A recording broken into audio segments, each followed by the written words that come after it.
আমি তো বললাম, আজকেও বললাম, ওনারা তো আমি কি বলবো, একের পর এক ভুল কথাবার্তা বলছেন। আর ওনারা এইভাবেই 1977-78-এর ঘটনা যদি আমরা স্মরণ করি, আপনারা দেখবেন ওনারা কিন্তু মানুষের যে ইচ্ছায় কিন্তু সরকার আসতে পারে।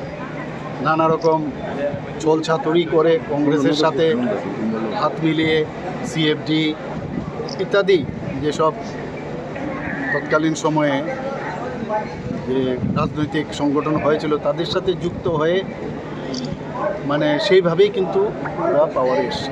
কিন্তু সবাই জানে এর আগেও রাষ্ট্রপতির শাসনের মাধ্যমে এখানে এই সরকার ওনারা গঠন করে। এখন বসে আছেন, দেখছেন যে কোনোভাবে কোনো ইস্যু নেই। একবার একজন বলছেন কি ব্রাহ্মণরা নাকি গো মাংস খান, অদ্ভুত, আমরা এই কোনোদিন শুনি।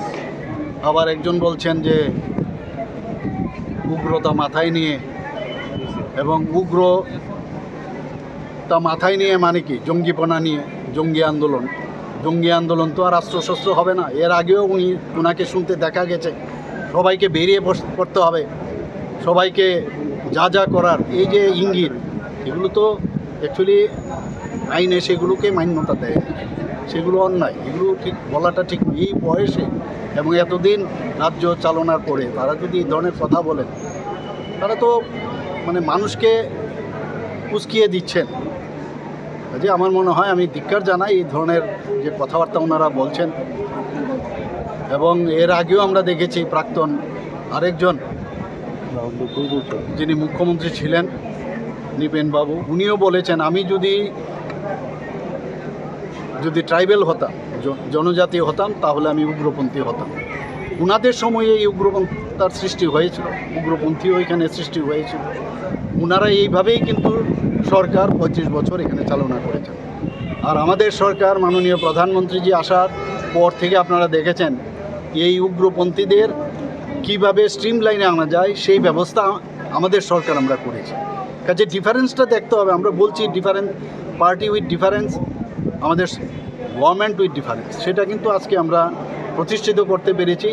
এবং এইভাবে মানুষকে বিভ্রান্ত করার প্রচেষ্টা থেকে বিরত থাকার জন্য ওনাদেরকে আমি কোথাও কি মনে হচ্ছে আপনার সরকারের বিরুদ্ধে ষড়যন্ত্র করছে? এটা তো এক ধরনের ষড়যন্ত্রের বিষয়। আগে তো করেছে ষড়যন্ত্র, এখন তো ওপেনলি বলছে। ষড়যন্ত্র তো ওনারা সবসময় করে থাকে, এখন ওপেনলি বলছেন। ওনারা একবার বলছেন যে ওনারা নিজেরাই নিজেদের মধ্যে ঝগড়া করে ওনারা এমনিতেই সরকার ভেঙে যাবে।